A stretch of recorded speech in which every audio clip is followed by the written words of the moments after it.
Hi everybody, it's Fairy Terry again. Today I thought I'd pretend to be a mermaid. I love using my imagination. So, we can't really spend time with our friends right now. We certainly can't have any parties. We need to be safe. But I thought it would be fun to read a story called The Yard Sale, and it's about a whole bunch of people getting together. So maybe this is something we can do when all this craziness is over. Let's get started.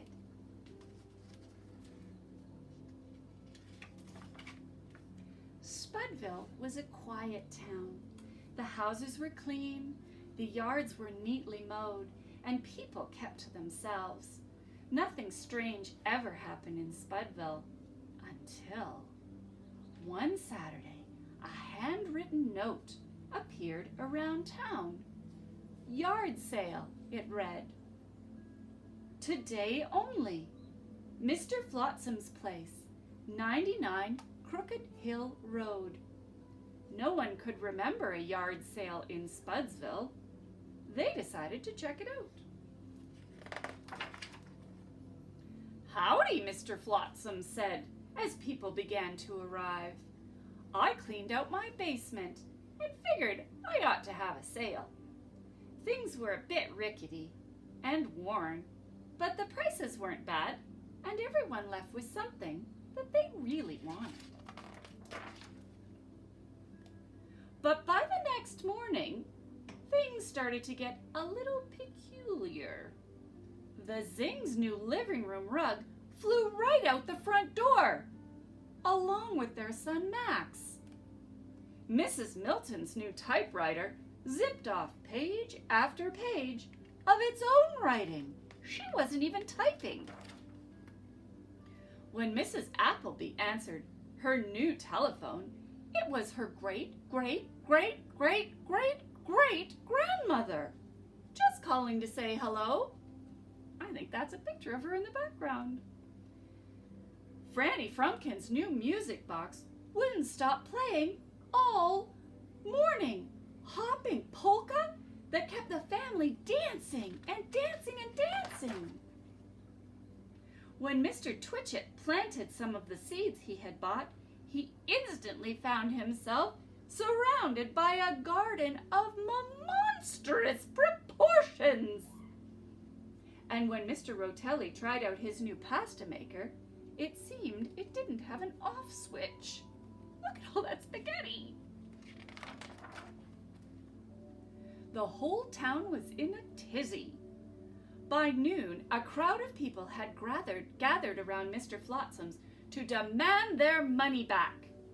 But he was nowhere to be found. Taped to his door was a note that read, "Gone till next Saturday." There it is right there. "He's a crook," Mr. Rotelli said to no one in particular. "What did he sell you?" Mr. Twitchett asked.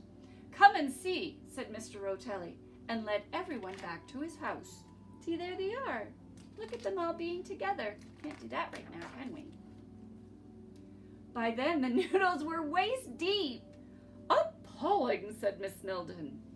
"Delicious," said Nellie Crumb, who had helped herself to some strands. Everyone tried a bite, and they all agreed it was the best spaghetti that had ever tasted. Look at them, they're dancing in it. "You call this a problem?" Mr. Twitchett said. "You should see what I got stuck with." And so the group followed Mr. Twitchett down the road to his house. "Look at what happened to my nice orderly garden," Mr. Twitchett said with a sigh.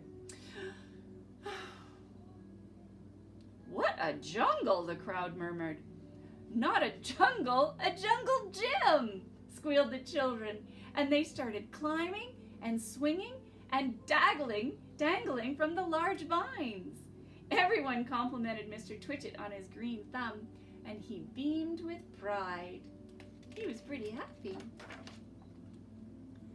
"If I may interrupt," said Mr. Frumpkin, "there's something else you must all see."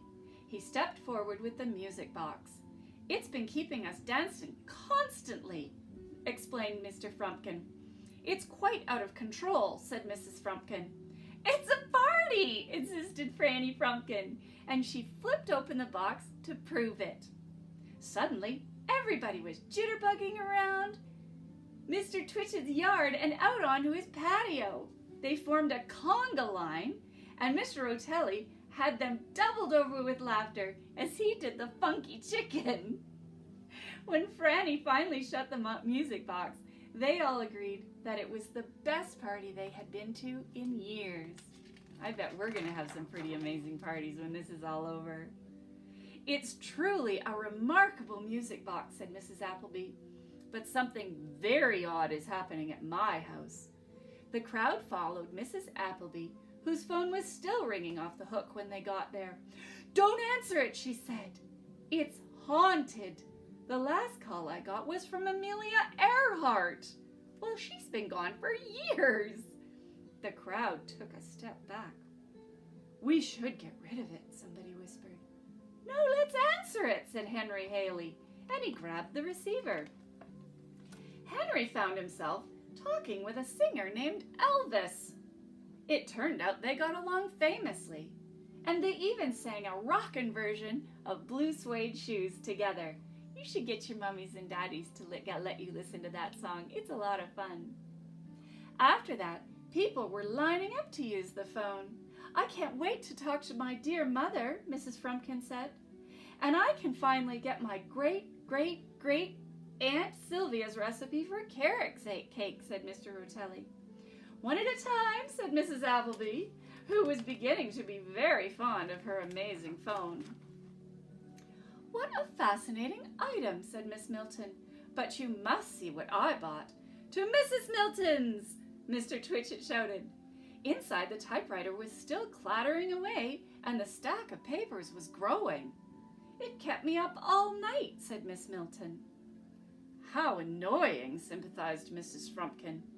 How interesting, said Ned Quigley, who had begun to read some of the pages. They passed the sheets around, and they all agreed the typewriter had great talent.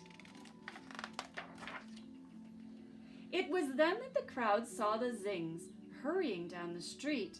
Everybody went outside. It's our son, Max, cried Mrs. Zing. He's been stolen away by our living room carpet, explained Mr. Zing.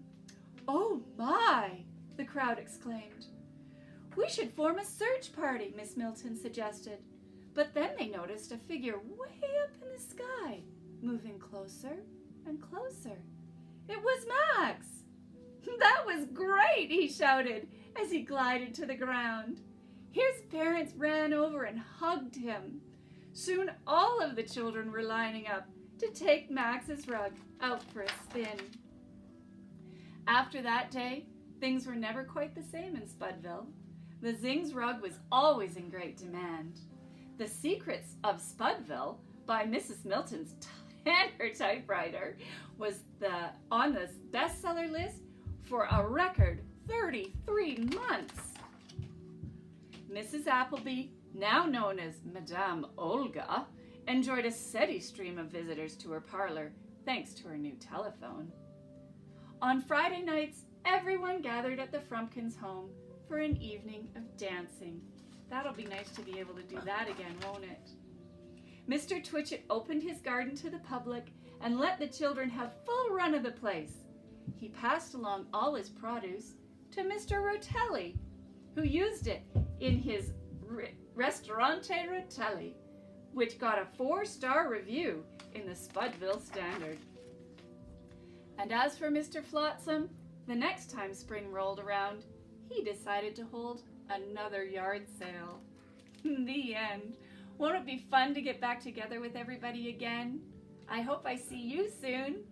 Bye.